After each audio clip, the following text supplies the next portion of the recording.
नमस्कार, मैं हूं आपके साथ Rohit. Popular front of India यानी पीएफआई देश का वो कट्टरपंथी संगठन है जो अच्छे कामों को लेकर कम, हिंसा और दंगों की वजह से ज्यादा चर्चाओं में रहता है।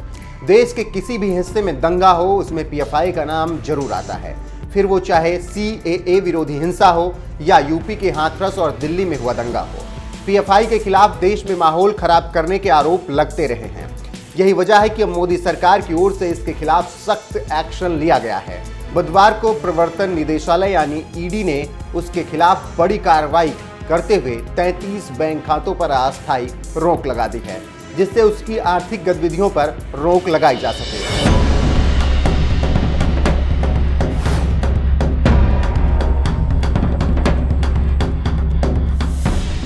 ऐसा शायद ही कोई मौका होगा जब देश में माहौल खराब करने के मामले में कट्टरपंथी संगठन पीएफआई का कहीं ना कहीं से कनेक्शन ना निकलता हो। चाहे सीएए और एनआरसी को लेकर माहौल खराब करने का मामला हो या फिर दिल्ली के मुस्लिम बहुल इलाकों में दंगा कराने की साजिश, पीएफआई ही इन सभी के लिए जिम्मेदार ठहराई जाती रही है।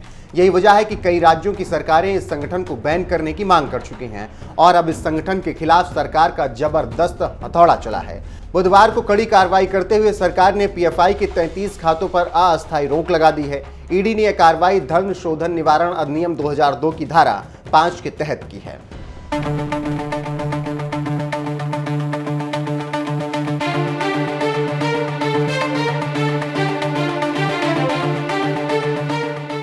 पीएफआई पर ईडी का चला चाबुक।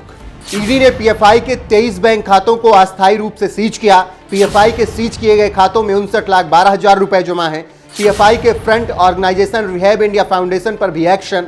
आरआईएफ के 10 बैंक खातों को भी ईडी ने अटैच किए, जिसमें 9.50 लाख रुपए हैं। पीएमएलए एक्ट के तहत ईडी ने पीएफआई के खिलाफ यह कार्रवाई की। ईडी की जांच से यह भी पता चला है कि साल 2009 से अब तक पीएफआई के खातों में 60 करोड़ रुपए जमा किए जा चुके हैं। इसमें आधे से ज्यादा नगद में जमा किए गए। इसी तरह आरआईएफ के खातों में 2010 से अब तक 58 करोड़ रुपए जमा किए जा चुके हैं। केंद्रीय एजेंसी ने कहा है कि इन बैंक खातों में अपराध की आय है, इसीलिए इसे धन शोधन निवारण अधिनियम यानी पीएमएलए के प्रावधानों के तहत फ्रीज कर दिया गया है। इससे पहले ईडी ने पीएफआई के कुछ कार्यकर्ताओं को गिरफ्तार किया था और मामले में कुछ संपत्तियों को कुर्क भी किया गया था। विवादों में रहा पीएफआई का प्रतिबंधित संगठन सिमी से भी नाता रखता है। इसे students Islamic movement of India यानी सिमी की बी टीम भी कहा जाता है। सिमी का गठन 1977 में हुआ था, लेकिन साल 2006 में इस पर बैन लगा दिया गया था। इसके एक साल बाद पीएफआई का गठन हुआ, जो विवादों से घिर गया। कट्टर इस्लामिक संगठन। पीएफआई का नाम साल 2019 की लखनऊ हिंसा और हाथरस कांड से भी जुड़ा था। लखनऊ हिंसा में गिरफ्तार आरोपियों में से 3 पीएफआई के थे। शामली में भी 4 अन्य लोगों को गिरफ्तार किया गया था। हाथरस में सौहार्द बिगाड़ने के आरोप में इसका एक कार्यकर्ता गिरफ्तार हुआ था। कर्नाटक के हिजाब विवाद के दौरान भी पीएफआई का नाम सामने आया था। मुस्लिम छात्राओं को स्कूल में हिजाब पहनकर जाने के लिए उकसाने का आरोप। दिल्ली के जहांगीरपुरी इलाके में हालिया हिंसा में भी इस संगठन का नाम आया। केरल में एक रैली के दौरान इसके मंच से एक बच्चे ने हिंदुओं और ईसाइयों के खिलाफ नारेबाजी की थी। इस मामले में संगठन के 2 पदाधिकारियों समेत 3 पर एफआईआर दर्ज की गई।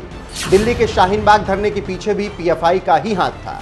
ऐसे कई घटनाओं में पीएफआई का नाम आ चुका है। साल 2010 में यह संगठन तब देश भर में चर्चा में आया था जब उसके लोगों ने केरल के एक प्रोफेसर टीजे जोसेफ पर ईश निंदा का आरोप लगाते हुए उनकी हथेली काट दी थी। इसके बाद दिसंबर 2012 में पीएफआई के बारे में केरल पुलिस ने केरल हाईकोर्ट में कहा था कि पीएफआई सिमी का ही नया रूप है। यही वजह है कि झारखंड सरकार ने पीएफआई पर पहले ही बैन लगा दिया, तो वहीं यूपी और एमपी की सरकार इस संगठन पर बैन लगाने की मांग कर चुकी है। अब देखना यह है कि मोदी सरकार इस कट्टर इस्लामिक संगठन पीएफआई पर बैन लगाने का कब फैसला लेती है।